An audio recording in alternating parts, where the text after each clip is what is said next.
তাফসীর মাহফিল CHP।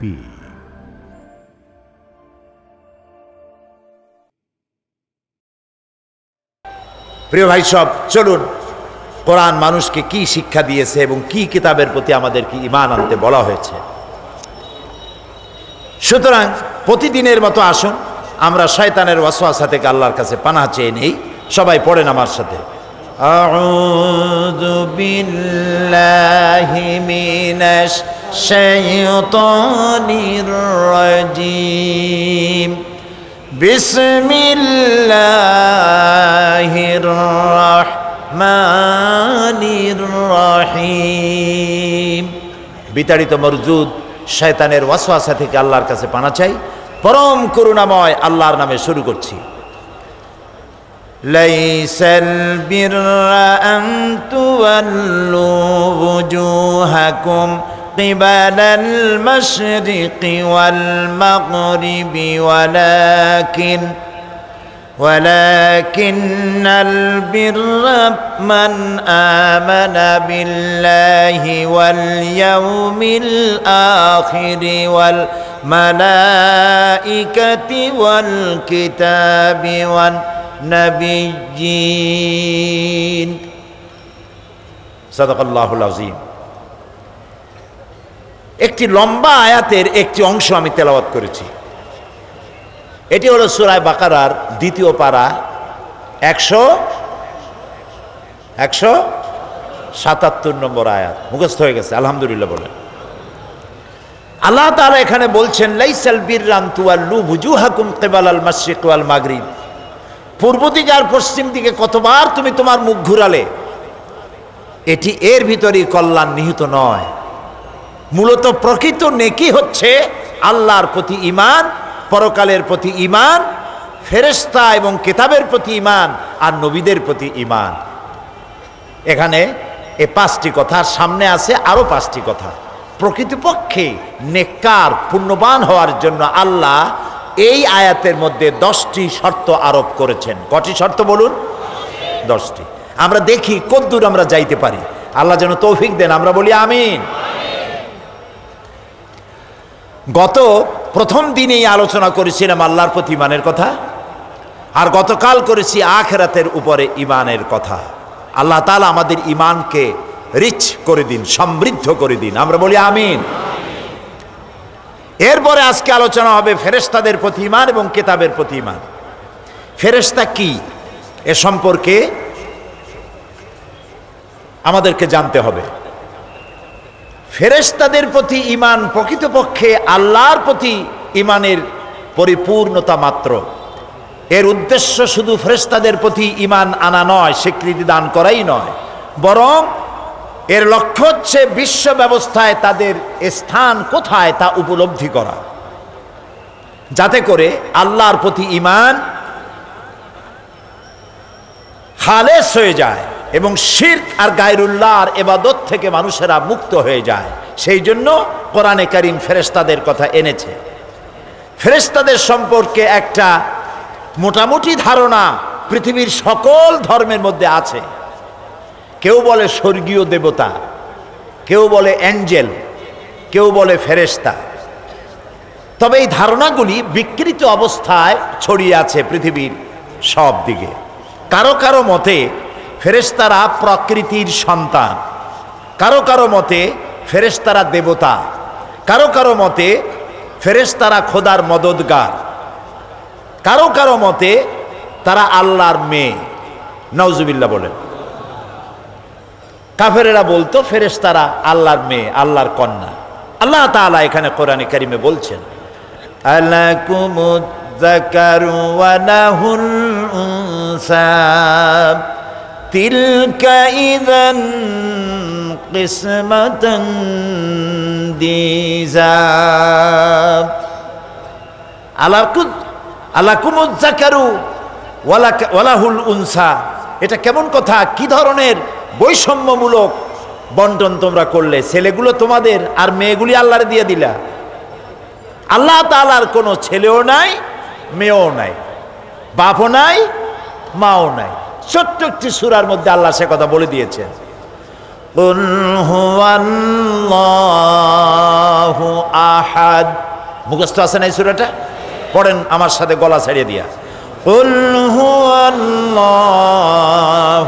আহাদ আল্লাহুস সামাদ লাম ইয়ালিদ ওয়া লাম ইউলাদ ওয়া লাম ইয়াকুল লাহু কুফুয়ান আহাদ। আল্লাহ তাআলা বলেন, নবী আপনি বলুন, আল্লাহ এক এবং একক, তাকে কেউ জন্ম দেয় নাই, তিনিও কাউকে জন্ম দেন নাই। আকাশ এবং জমিনে তার সমকক্ষ কেউ নাই। তিনি এক এবং একক। কারো কারো মতে ফেরেশতারা হচ্ছে অভিযোগ শ্রবণকারী, কারো কারো মতে ফেরেশতারা হচ্ছে অভাব পূরণকারী। নানান ধরনের চিন্তা চেতনা ফেরেশতাদের ব্যাপারে। আর এসব কারণে, এইসব ধারণার কারণে, এইসব বিশ্বাসের কারণে মানুষেরা বড় ধরনের শিরকের মধ্যে মুবতালা হয়ে আছে। এখন কোরআন বিশ্ব ব্যবস্থায় ফেরেশতাদের অবস্থান কোথায়, একদিকে সে কথাগুলি বলেছে, অন্যদিকে শিরক থেকে মানুষকে মুক্ত হওয়ার পথ বাতলে দিয়েছে।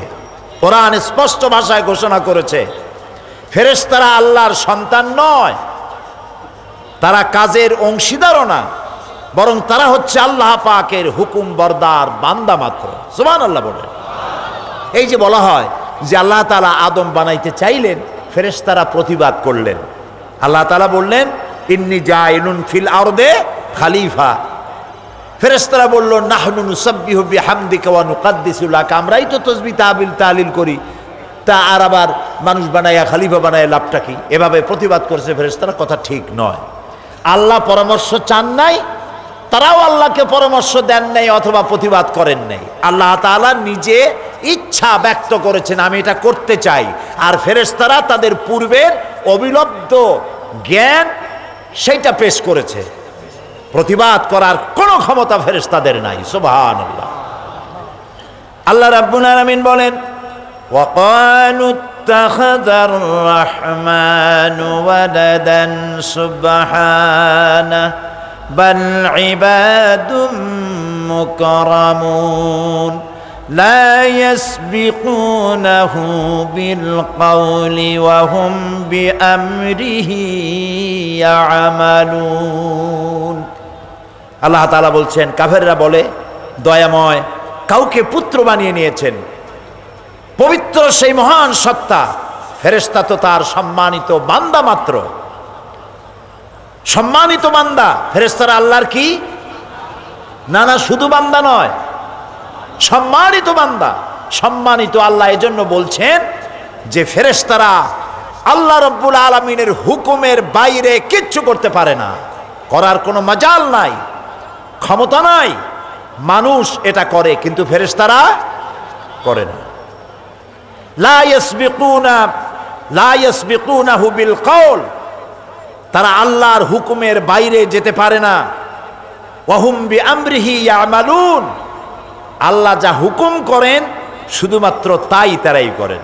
এক মুহূর্তের জন্য ফেরেশতারা আল্লাহর ইবাদত থেকে, তাসবিহ পাঠ থেকে বিরত থাকে না। আল্লাহ রাব্বুল আলামিন বলেন ইউসাব্বিহুর রা'দু বিহামদিহি ওয়াল মালাইকাতু মিন খিফাতিহি, বিজলি প্রশংসার সাথে তার পবিত্রতা ঘোষণা করে, আর ফেরেশতারা ভীতির সাথে তার পবিত্রতা বর্ণনা করে। কত ফেরেশতা আল্লাহ তৈরি করেছেন তার কোনো শেষ নাই, সীমানা নাই, সংখ্যা আমাদের জানা নাই। ওয়ালাহু মান ফিস সামাওয়াতি ওয়াল আরদি ওয়া মান ইনদাহু লা ইস্তাকবিরুনা আন ইবাদাতিহি ওয়া লা ইস্তাহসিরুন। আসমান ও জমিনে যা কিছু আছে এবং তার কাছে রয়েছে, এ সব কিছুই রয়েছে আল্লাহর কাছে। ফেরেশতারা তার বন্দেগীর এবং অবাধ্যাচরণ করার ফেরেশতাদের কোনো উপায় নাই। ফেরেশতারা যা করে শুধুমাত্র আল্লাহ তাআলা যা বলেছেন তার বাইরে ফেরেশতাদের করার কোনো উপায় নাই। ইউসাব্বিহুনাল লাইলা ওয়ান নাহারা ওয়া লা ওয়ান-নাহারা লা ইয়াফতুরুন। ফেরেশতারা বরং রাত দিন আল্লাহর প্রশংসা এবং গুণকীর্তন করতে থাকেন। লা ইয়াসুনাল্লাহা মা আমারাহুম ওয়া ইয়াফআলুনা মা ইউমারুন। আল্লাহ তাদেরকে যে আদেশ করেছেন এর বাইরে যাওয়ার, বিরুদ্ধাচরণ করার কোনো ক্ষমতা তাদের নাই। তারা শুধু তাই করে যা আল্লাহ রব্বুল আলামিন তাদেরকে আদেশ করেন। আল্লাহর হুকুমের বাইরে ফেরেশতাদের কোনো কিছু করার উপায় নাই। একথা কোরআন শরীফে বারবার বলে দেওয়া হয়েছে। আমাদের সকলের সাথে দুজন সম্মানিত লেখক লাগিয়ে দেওয়া হয়েছে, কিরামান কাতিবিনা ইয়ালামুনা মা তাফআলুন। দুইজন সম্মানিত লেখক আমাদের সাথে লাগিয়ে দেওয়া হয়েছে ফেরেশতাদের মধ্য থেকে। তারা আমরা যা করি এ সব কিছু তারা দেখে, তারা লেখে এবং আমরা যা করি সব তারা জানতে পারে এবং তাদেরকে বিভ্রান্ত করার কোনো উপায় নাই।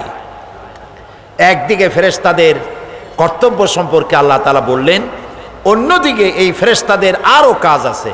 সে কাজটা হলো এই, আল্লাহ তাআলা এই ফেরেশতাদের মাধ্যমেই দুনিয়ার সব নবীদের কাছে তার বাণী বহন করে পাঠিয়ে দিয়েছেন। এক একজনের এক এক দল ফেরেশতার এক এক ধরনের কাজ আল্লাহ দিয়ে দিয়েছেন। যেই ফেরেশতা সমস্ত নবীদের কাছে আল্লাহর বাণী নিয়ে এসছেন তার নাম কি? আল্লাহ রাব্বুল আলামিন বলেন, ইন্নাহু লাকাউলু রাসূলিন কারীম। এটি হচ্ছে নিঃসন্দেহে এক সম্মানিত ফেরেশতার বর্ণনা। নবী করিম সাল্লাল্লাহু আলাইহি সাল্লাম মসজিদে হারামের মধ্যে নামাজ পড়তেছিলেন। হযরত ওমর তখনও কাফের ছিলেন। তিনি চিন্তা করলেন রাসূলকে মারার জন্য, বহু টাকার বিনিময়ে মারবেন, তাকে হেনস্থা করবেন, লাঞ্ছিত করবেন। এসে মসজিদে দাঁড়ায়ছেন, দেখতে পেলেন নবীজি নামাজ পড়ছে। তার ধারণা হলো কিছু বলা ঠিক হবে না, আচ্ছা নামাজটা শেষ করুক, তারপরে আমি যা হয় করব। নবীজি নামাজ পড়ছেন, তেলাওয়াত করতেছেন। আল্লাহর নবীর তেলাওয়াত শুনতে পেয়ে হযরতে ওমর জীবনে এমন সুন্দর তেলাওয়াত আর তিনি কোনোদিন শোনেন নাই। তার মন বলল, মুহাম্মদ সাল্লাল্লাহু আলাইহি ওয়াসাল্লাম নিশ্চয়ই তাকে জেনারাই কথাগুলি শিখায় দেয়, তা না হলে কথা পায় কোথায়?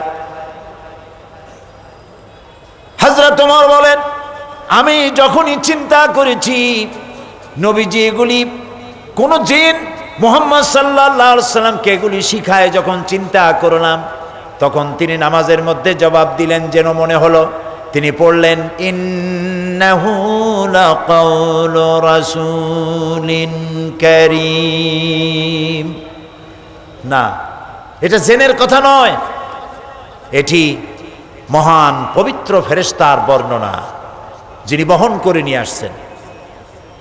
হযরতে ওমর চিন্তা করলেন, জেনের কথা নয় বুঝলাম, তাহলে মুহাম্মদ সাল্লাল্লাহু আলাইহি সাল্লাম কবি হয়ে গেছেন, নইলে এত সুন্দর করে মিলায় মিলায় বলেন কি করে?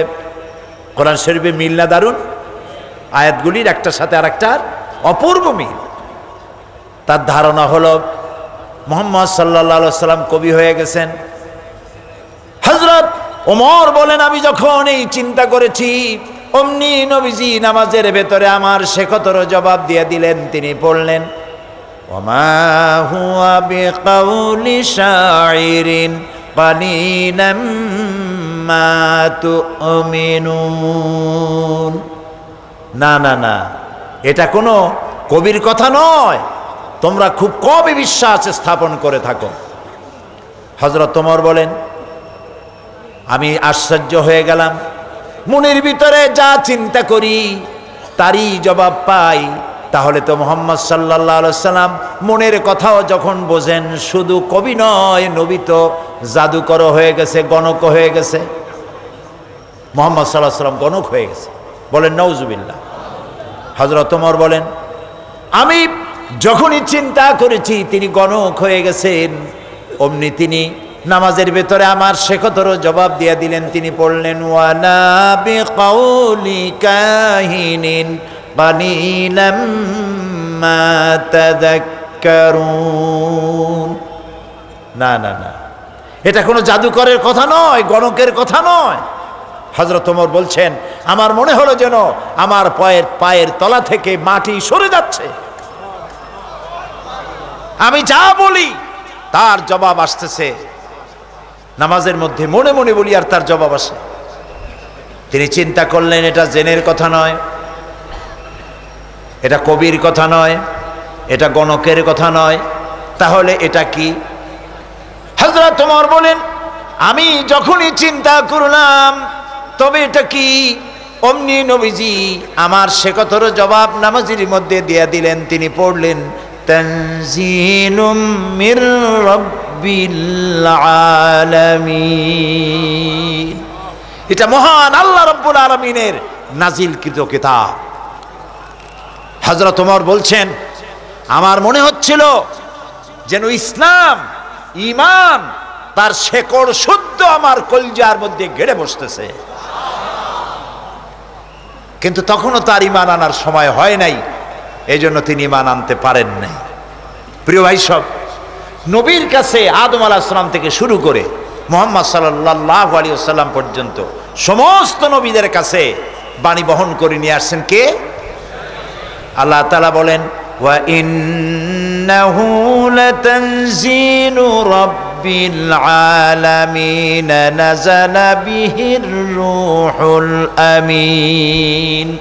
নিঃসন্দেহে এটা রব্বুল আলামিনের অবতীর্ণ কিতাব, যা নিয়ে বিশ্বস্ত আত্মা অবতরণ করেছে, অর্থাৎ জিবরাইল আলাইহিস সালাম।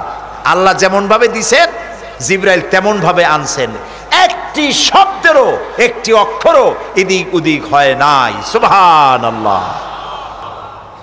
দেখুন এই কোরআন শরীফের মধ্যে কতগুলি সূরা? 114টা। প্রত্যেকটি সূরার শিরোনামে কি আছে? কয়টা সূরায় নাই? একটাই নাই। একটা সূরায় বিসমিল্লাহ নাই। কেন নাই? সেটা আল্লাহ রাব্বুল আলামিন ভালো জানেন। কোরআন নাজিলের বিশুদ্ধতা সম্পর্কে আরো অনেক প্রমাণ সামনে আমি দেব ইনশাআল্লাহ। এখানে একটা কথা বলে রাখি, কোরআন বিশুদ্ধতার এটাও একটা প্রমাণ। যেহেতু সূরা তাওবায় নাজিল, সূরা তাওবা নাজিলের সময় আল্লাহ বিসমিল্লাহ বলেন নাই।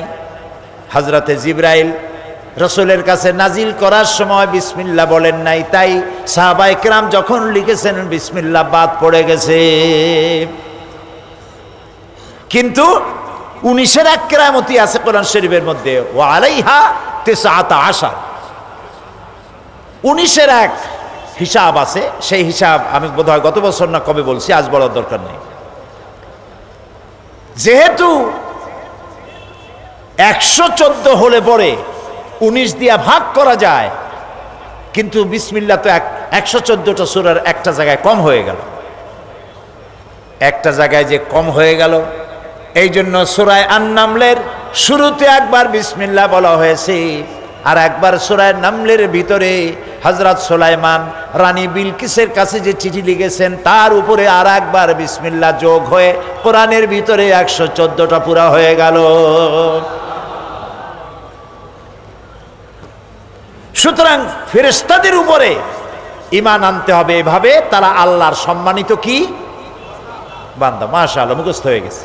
ফেরেশতারা আল্লাহর সম্মানিত বান্দা, এবং ফেরেশতাদের উপরে ঈমান আনা আমাদের জন্য ফরজ। ঈমান আনা কি? আমানার রাসূলু বিমা উনজিলা ইলাইহি মির রাব্বিহি ওয়াল মুমিনুন কুল্লুন আমানা বিল্লাহি ওয়া মালাইকাতিহি ওয়া কুতুবিহি ওয়া রুসুলিহি। রাসূল এবং মুমিনগণ এ বিষয়ের প্রতি বিশ্বাস করেন যা তার রবের পক্ষ থেকে রাসূলের প্রতি অবতীর্ণ হয়েছে। এরা সকলেই আল্লাহ এবং তার ফেরেশতা এবং তার কিতাব এবং সকল রাসূলের উপরে আমরা ঈমান আনি। লা নুফাররিকু বাইনা আহাদিম মির রুসুলি, আমরা নবীদের মধ্যে পার্থক্য সৃষ্টি করি না। নবী, রাসূল, আখিরাত, ফেরেশতা সকলের উপরে আমরা ঈমান আনি। এই আয়াতে কারিমাগুলি দিয়ে স্পষ্ট হয়ে গেল যে ফেরেশতাদের উপর ঈমান আনা শুধু আল্লাহর প্রতি ঈমান আনার জন্যই নয়, বরং কিতাবের প্রতিও ঈমান আনার জন্যে ফেরেশতাদের উপরে ঈমান আনা ফরজ। কথা কি বুঝে আসছে? আলহামদুলিল্লাহ। সুতরাং এই ফেরেশতাদের দিয়ে আল্লাহ একজনকে দিয়ে ওহী পাঠাইছেন, আর অন্যান্য যারা আছে কাউকে দিয়ে বৃষ্টি বর্ষণ করান, কোথাও দুর্ভিক্ষ নাজিল করেন, কোথাও ঘূর্ণিঝড়, কোথাও প্লাবন, কোথাও বন্যা, কোথাও মহামারী, কোথাও ভূমিকম্প ইত্যাদি। যখন যেখানে যা খুশি আল্লাহ ফেরেশতাদেরকে ব্যবহার করেন। ফেরেশতারা সব আজ্ঞা বাহক, গোলাম, সম্মানিত বান্দা। একথা স্পষ্ট করে মনে আমরা ধারণা করে নিতে পারি যে ফেরেশতারা আল্লাহর হুকুমের বাইরে কোনো কাজ করে না। এবার কিতাবের প্রতি ঈমান, এটার নাম কি? এটার নাম কোরআন। কিন্তু সেই সাথে এ কোরআনের অনেকগুলি নাম আছে। এক নাম হলো কিতাব, এর এক নাম হলো নূর, হুদা, শিফা, তানজিল, জিক্র। কোরআনে কারীমের বুরহান, অনেকগুলি নাম আল্লাহ নিজেই রেখেছেন। ইসলামের পরিভাষায় কিতাব বলতে বুঝায় এমন গ্রন্থকে যা মানুষের পথ নির্দেশের জন্য আল্লাহর তরফ থেকে রাসূলের কাছে নাজিল হয়, তাকে বলা হয় কিতাব।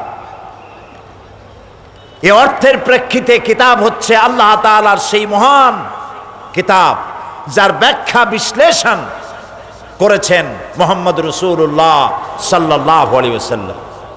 এটি ঐশী বাণী আল্লাহর পক্ষ থেকে নাজিল হয়েছে। এবং আল্লাহর হিকমত দেখুন, তিনি কিতাব দিয়েছেন আর নবী দিয়েছেন। কি দিয়েছেন বলেন? কিতাব আর নবী।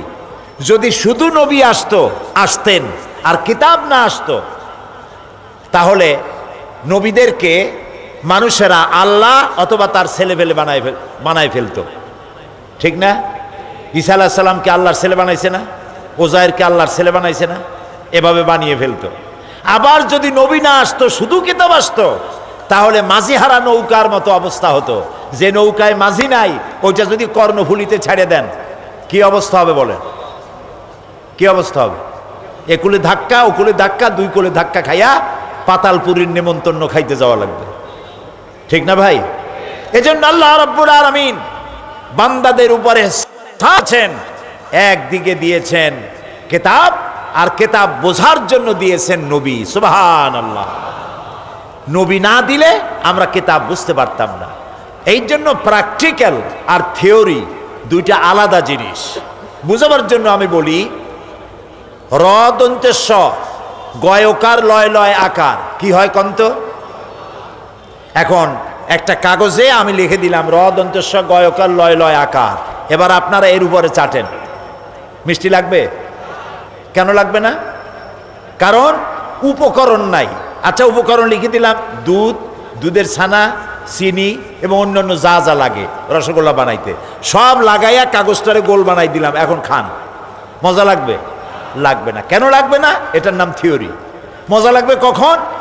থিওরিকে প্র্যাকটিক্যালে আনতে হবে। দুধ কিনতে হবে, ছানা বানাইতে হবে, সেই ছানাগুলিকে গোল বানাইয়া ফর্মে এনে জাল দিতে হবে চিনির শিরায়, তারপরে উঠাইয়া এরপরে প্লেটে রাখবেন, চামচ দিয়ে কাটবেন, জিহ্বার মধ্যে দিবেন, ঢক ঢক করে গিলবেন।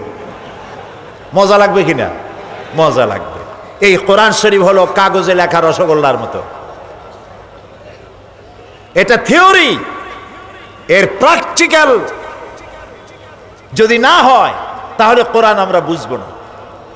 আল্লাহ রাব্বুল আলামিন গোটা বিশ্বের মানুষের প্রতি এই রহম এবং করুণা করেছেন। কোরআন মানুষের জন্য, মানুষ বুঝতে পারবে না বলে ব্যাখ্যা প্রয়োজন। সেই জন্য কোরআনের ব্যাখ্যা দেওয়ার জন্য আল্লাহ রাব্বুল আলামিন রাসূলের জীবনকে ব্যাখ্যা হিসাবে পেশ করেছেন। রাসূলের জীবন কোরআনের ব্যাখ্যা। সুবহানাল্লাহ বলেন। কোরআনের ব্যাখ্যা। হযরত আয়েশা সিদ্দিকা রাদিয়াল্লাহু তাআলা আনহাকে প্রশ্ন করা হয়েছে, হে রাসূল, হে মা আয়েশা, রাসূলুল্লাহর চরিত্র আখলাক সম্পর্কে আমাদেরকে কিছু শোনান। তিনি বলেছেন, কোরআন পড়ো নাই? তারা বলেছেন, হ্যাঁ কোরআন পড়েছো। কোরআন পড়েছো, তা আবার রাসূলের চরিত্র আমার কাছে জানতে আসার দরকারটা কি? কোরআনে কারীমের মধ্যে যা তোমরা তেলাওয়াত করেছো তার স্পষ্ট ব্যাখ্যা যদি দেখতে চাও আল্লাহর নবীর জীবনের দিকে তাকায়া দেখো। নবী হচ্ছেন কোরআনের মুজাসসাম নমুনা। 30 পারা কোরআন শরীফে যা আছে রসুলের 23 বছরের নবুয়তের জীবনে তাই আছে। রসুলের 23 বছরের জীবনে যা 30 পারা কোরআন তাই। এ দুই কোরআন আর নবী এ দুইয়ের মধ্যে কোনো পার্থক্য কোনো ব্যবধান নাই। সুবহানাল্লাহ। এখন কোন দিকে যাবেন? কোন দিকে যাবেন? একদিকে নেতারা ডাকতেছে সমস্যার সমাধানের দিকে, আমাদের দিকে আসেন, আমরা অনেকগুলো একসাথে হইছি, আসেন আমার সাথে। আবার কেউ বলছে আমার দিকে আসে। এখন যাবেন কই? কোন দিকে যাবেন? নাজাত কোথায়? নাজাত কোথায়? নাজাত আল্লাহ এবং রাসূলের দিকে, কোরআনের দিকে। আর আল্লাহ তাআলা বলছেন এই কিতাব দিয়ে আর হাদি দিয়ে আমি পাঠিয়েছি পৃথিবীর বুকে। ওয়ালিকুল্লি কওমিন হাদ, আমি প্রত্যেকটি জাতির জন্য একজন পথপ্রদর্শক পাঠিয়েছি। আল্লাহ তাআলা এরকম করেন নাই যে আমাদেরকে সৃষ্টি করে অন্ধকারে ছেড়ে দিয়েছেন যাতে আমরা পথ না পাই, এরকম না। আমাদের সৃষ্টিও করেছেন, নবীও দিয়েছেন, কিতাবও দিয়েছেন। আল্লাহ রাব্বুল আলামিন বলেন وَجَعَلْنَاهُمْ أَئِمَّةً يَهْدُونَ بِأَمْرِنَا, আমি প্রত্যেক উম্মতের জন্য হাদি দিয়েছি, হেদায়েতকারী দিয়েছি, যিনি আমার হুকুমে জনগণকে পরিচালিত করবেন, এই দায়িত্ব দিয়েছি। এটি হচ্ছে একটা ইলম যা আল্লাহর পক্ষ থেকে আসে। হযরত ইব্রাহিম আলাইহিস সালাম তার পিতাকে বলেছিলেন ফাত্তাবি'নি আহদিকা সিরাতান সাবিয়্যা, হে আমার পিতা, আমার কাছে এমন ইলম আসছে যে ইলম আপনার কাছে আসে নাই, সুতরাং আপনি আমার অনুসরণ করেন। সমস্ত নবীদেরকে ইলম দিয়েছেন কে? বলেন। আল্লাহ তাআলা বলেন ওয়ালাকাদ আতাইনা লুকমানাল হিকমা, আমি লোকমানকে জ্ঞান দান করেছি। ওয়ালাকাদ আতাইনা দাউদা ওয়া সুলাইমানা ইলমা, আমি দাউদ আর সুলাইমানকে জ্ঞান দান করেছি। সমস্ত নবীদেরকে আল্লাহ তাআলা জ্ঞান দান করেছেন, নবীরা দেশ পরিচালনা করেছেন, আর তাই জনগণ সুখী হয়েছে, সমৃদ্ধশালী হয়েছে। কোরআন আমরা ছেড়েছি তাই কপাল পুড়েছে। এই কথা ঠিক কিনা? এই কথা ঠিক কিনা? কোরআন তো এই জন্য আসে নাই যে আমরা কোরআনের কারণে মার খাবো, এই জন্য কোরআন আসছে। আল্লাহ রাব্বুল আলামিন সূরা তাহার মধ্যে বলেছেন তাহা মা আনজালনা আলাইকাল কুরআনা লিতাশকা, নবী হে, কোরআন আমি আপনার উপর এই জন্য নাজিল করি নাই যে কোরআন আপনাকে হতভাগ্য বানায় দেবে। কোরআন তো সৌভাগ্য বানাতে এসেছে আপনাদেরকে, হতভাগ্য হবেন এর জন্য তো কোরআন পাঠাই নাই। আর যদি আমি প্রশ্ন করি পৃথিবীর মধ্যে সব থেকে বেশি মার খায় কারা, কি জবাব দেবেন? পৃথিবীতে সব থেকে কারা মার খায়? সব থেকে না খেয়ে থাকে কারা? সব থেকে স্বাধীনতা হারাইয়া, বাড়িঘর হারাইয়া এতিমের মতো ঘুরে ফিরে বেড়ায় কারা? এই মুসলমানেরা। কোরআনকে এই জন্য আসছিল। কোরআন এসেছিল পৃথিবীর মানুষকে শান্তি দেওয়ার জন্য, স্বস্তি দেওয়ার জন্য। আর বলা হয়েছিল এই কোরআন নাজিল করেছি এই জন্য যে একে তোমরা অনুসরণ করে চলবে। আল্লাহ তাআলা বলেন قد جاءكم من الله نور وكتاب مبين, আমি আল্লাহর পক্ষ থেকে এসেছে তোমাদের জন্য আলো, আর এসেছে স্পষ্ট কিতাব। দুইটা জিনিস দিলাম, বলেন তো কয়টা? একটা হলো কিতাব, আর একটা দিয়েছি নূর। এই নূর কি? নবী করিম সাল্লাল্লাহু আলাইহি ওয়াসাল্লাম।